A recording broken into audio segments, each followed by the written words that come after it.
Hi, I'm John Wiley, and this is my Echo story. It's about my first overnight at camp.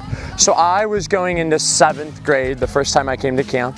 I was a bit unsure. I didn't have any friends when I came to camp. There was nobody I knew in my cabin, and so it was a one-week session. It was session 1, 2009 or so, and so I didn't have any friends. And then I knew we had this overnight, but I was a little unsure about it. I didn't feel that I was gonna enjoy it. I really liked the comforts of the cabin, and so our first night out, or our overnight, was at Birch's. And so it's really lucky that we were able to get there. Most campers aren't able to go there on any other session.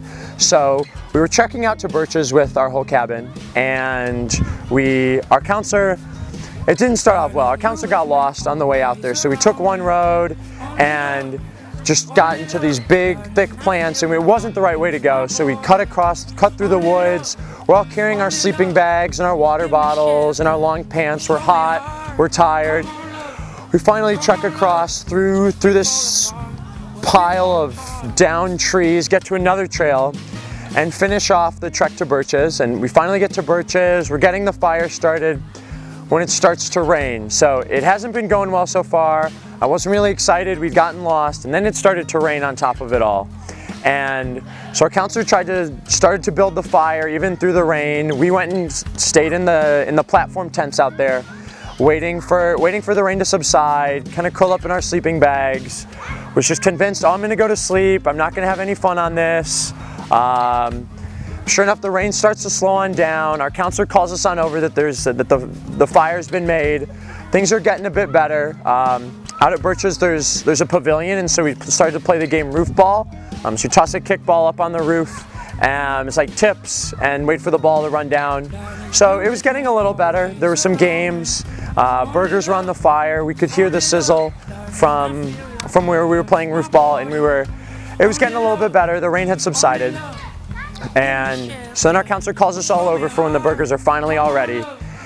We all take a seat, and so out at Birch's, it's out in kind of a marshy area, and so there were all these bird calls that were going on, and it sounded like we were in the middle of a jungle with all these birds just yelling at us. And we're trying to enjoy our burgers in peace. It's still a bit cloudy. We're munching on these burgers, and then all of a sudden, one of the other guys in the cabin just starts making the bird noise. He's like, "Ah! Ah!" at the birds, and they get even louder and louder. They didn't get quiet, and so then we all start doing it. We're all sitting there eating our hamburgers and our sizzle burgers, and we're all making these ah, ah, and these birds are singing the song, saying this noise right back to us. It's even louder.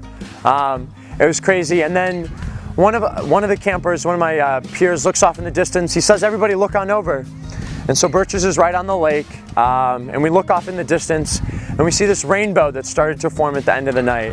And this experience that I thought was going to be the absolute worst experience, I was not excited for it, and I was not excited to get away from the cabin at all. It turned out to be one of my most favorite experiences, and now I look forward to overnights every single session. I can't wait to lead them. I think they're one of the best opportunities that campers have to get off of main camp and just enjoy a little bit of the nature that surrounds camp.